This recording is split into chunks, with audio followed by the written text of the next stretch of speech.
Hi வணக்கம் அன்பு தமிழஞ்சங்களுக்கு, இது உங்கள் எம்ஜிடி. நம்ம இன்றைக்கி ஒரு சிறப்பான தீர்ப்பு ஒன்று ஹைகோர்ட் வழங்கியிருக்காங்க. திருப்பரங்குன்ற பிரச்சனையை குறித்து ஒரு தீர்ப்பு ஒன்று வெளியே வந்திருக்கு. அதை பற்றி நம்ம விரிவாக மிஸ்டர் கேசவன் அவர்கள்ட்ட பேசுவோம். உயர்நீதிமன்ற வழக்கறிஞர் அவர் நம்மளோட தொடர்பில் இருக்கிறார். இப்போ அவர்கிட்ட நம்ம இது ஆரம்பத்திலிருந்து என்னென்ன நடந்தது, சட்டப்பூர்வமாக என்னென்ன நடவடிக்கை எடுக்கப்பட்டது அப்படின்றத நம்ம அவர்கிட்ட கொஞ்சம் தெளிவாக கேட்டு தெரிஞ்சுக்குவோம். வாங்க நிகழ்ச்சிக்குள்ளே போகலாம். உங்களோட ஆதரவுடன் எம்ஜிடி.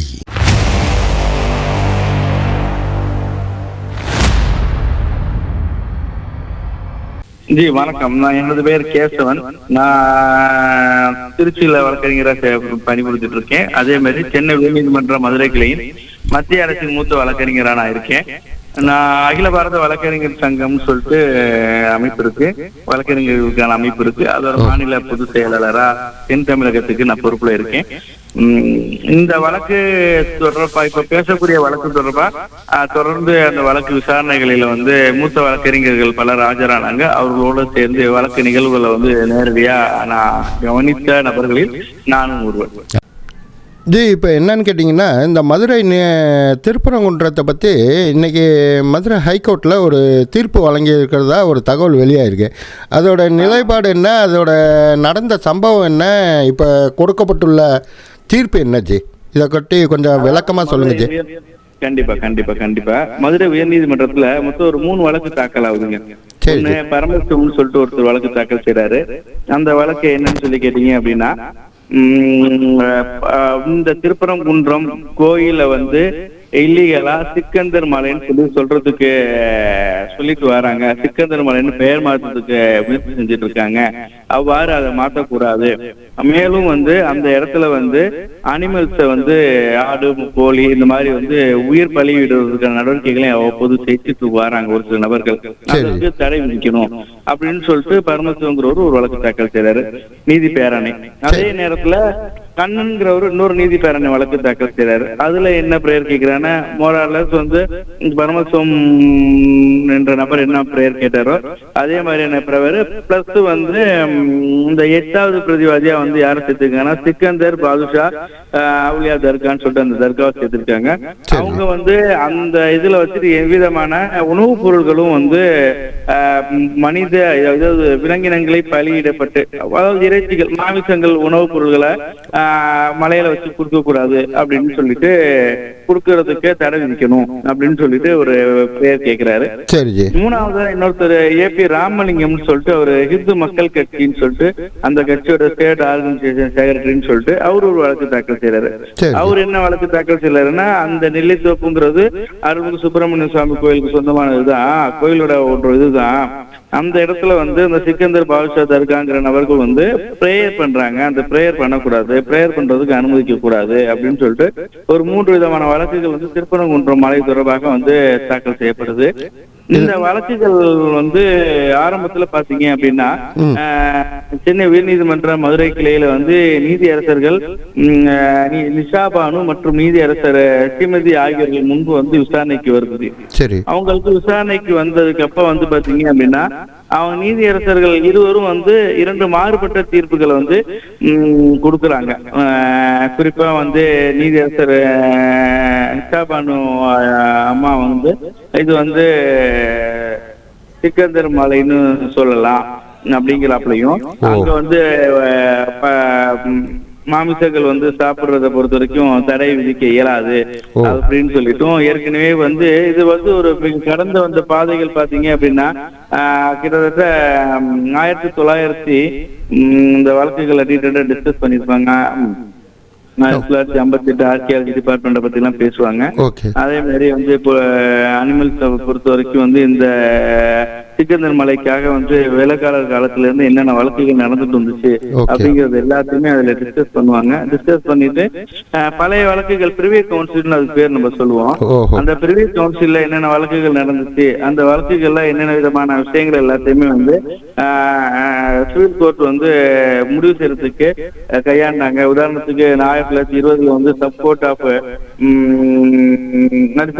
அடிஷனல் ஜட்ஜ் போட்டுருங்க மதுரை. அங்க ஒரு கேஸ் நடந்துச்சு, அதை பத்தியும் 1900 அதை பேஸ் பண்ணி 1962 ஒரு நிறைவேற்று மனு தாக்கல் செஞ்சிருக்காங்க. இப்படி பலதர விஷயங்கள் எல்லாத்தையுமே டீட்டெயிலா ரொம்பவே டிஸ்கஸ் பண்றாங்க. டிஸ்கஸ் பண்ணிட்டு நீதியரசர் நிஷா பானுஜி அவர்கள் வந்து இது வந்து சிக்கந்தர் மலைன்னு சொல்லலாம்னு சொல்லிட்டு அங்க ஆடு பலி மாமிசங்கள் வந்து சாப்பிடறதுக்கு தடையில்லைன்னு சொல்லி ஒரு தீர்ப்பு வழங்குறாங்க. பின்னிட்டு வந்து நீதியரசர் ஸ்ரீமதி ஜட்ஜ் வந்து இல்ல இது வந்து சிக்கந்தர் மலை கிடையாது, திருப்பரங்குன்றம் தான் சொல்லணும். மேலும் இதுல வந்து ஆடு மாடு இதெல்லாம் சாப்பிடுறதுக்கு விதத்துல அனுமதிக்க கூடாது, இறைச்சிகள் சாப்பிடறதை அனுமதிக்க கூடாதுன்னு சொல்லிட்டு 2 மாறுபட்ட தீர்ப்புகளை வழங்குறாங்க. இதனால வந்து ஏன்னா ஒரு நீதியரசர்கள் கொண்ட அமர்வு அதுக்கு பேர். அந்த அமர்வுல ஒரு வழக்கு வருது. அமர்வுல 2 பேரும் சேர்ந்து ஒரு ஒரே மாதிரியான தீர்ப்பு வழங்கினா மட்டும்தான் அதை செயல்படுத்த முடியும்.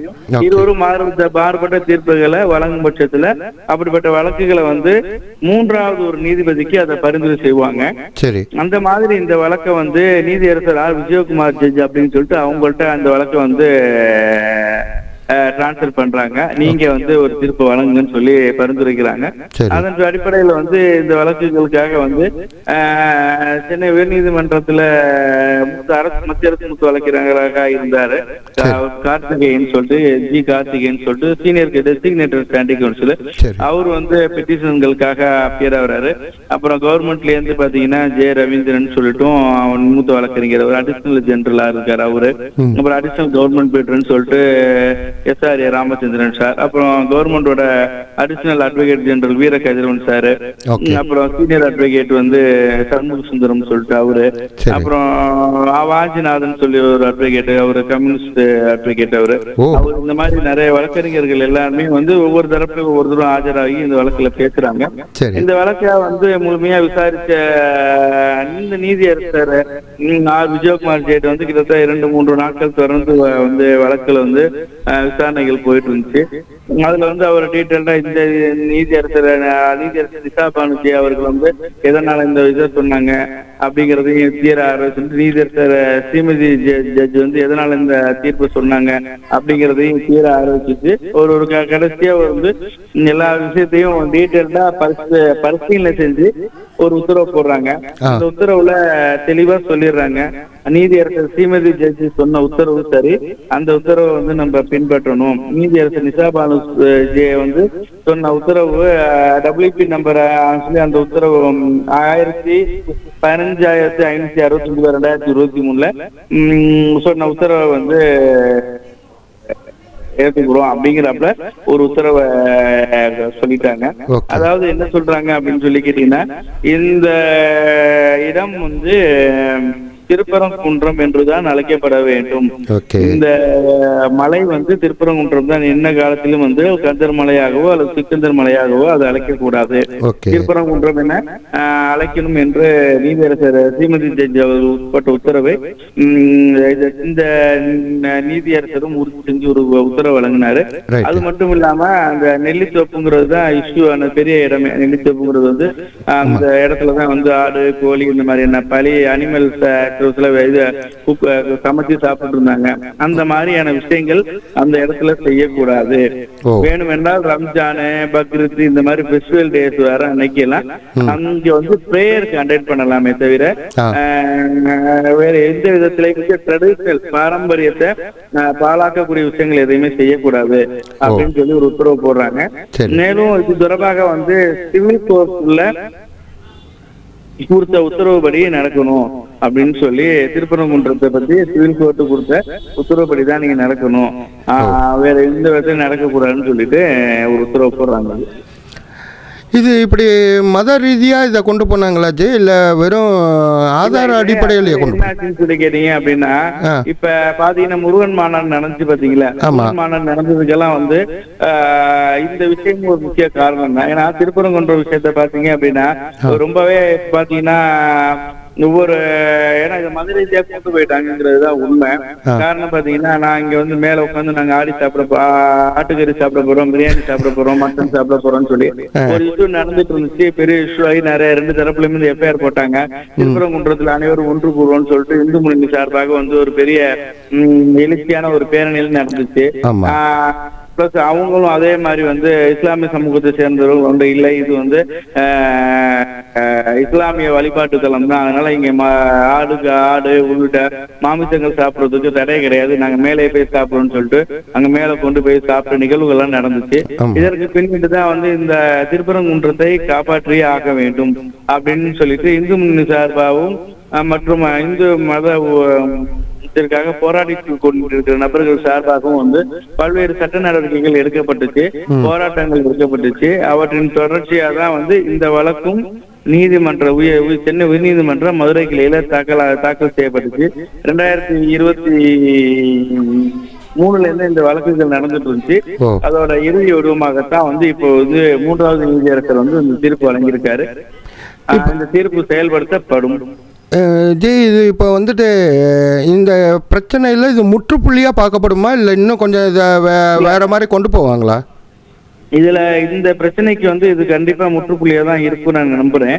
காரணம் என்னன்னு சொல்லி கேட்டீங்கன்னா, இந்த தீர்ப்பை வந்து 2 நீதியரசர்களும் 3 நீதியரசர்களும் வந்து சும்மா ஏனோ தானோலாம் வழங்க கிடையாது. ஓகேங்களா? இது நத்தம் லேண்டு 17 ஏக்கரு ஏற்கனவே பிரிவி கவுன்சில் என்ன தீர்ப்பு வழங்கினாங்க, நத்தம் லேண்டா முதல் 172 ஏக்கரா இருந்தப்ப எப்படி இருந்துச்சு அப்படிங்கறதெல்லாம் 2020 கேஸ்ல இருந்து எல்லாத்தையுமே அவங்க வந்து டீடைல்டா டிஸ்கஸ் பண்ணி தான் இந்த இடத்துல வந்து யாரோட அந்த மசூதி மாஸ்க் இருக்கும் பாத்தீங்களா, அது யார் அங்க அடக்கம் பண்ணிருக்காங்க, அவர் எந்த காலத்துல இந்தியா வந்தாங்க, அவங்க எதனால இங்க அடக்கம் பண்ணப்பட்டாங்க, எந்த அவங்களுக்கு இஸ்லாமிய நபர்களுக்கான உரிமைகள் வந்து எவ்வாறுலாம் அங்க கொடுத்துட்டு வந்திருக்காங்க அப்படிங்கறத பத்தி எல்லாமே ரொம்ப டீடைல்டா டிஸ்கஸ் பண்ணி தான் ஏற்கனவே 2 நீதியரசர்கள் வழங்கினாங்க.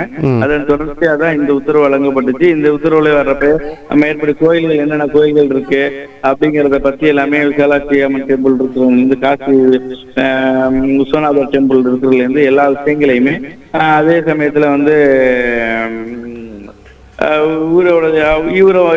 இவரோட சமாதி என்ன இருக்கு அப்படிங்கறதுல இருந்து எல்லாத்த பத்தியும் விலாவாரியா விவாதிச்சுட்டாங்க. அப்படிதானே?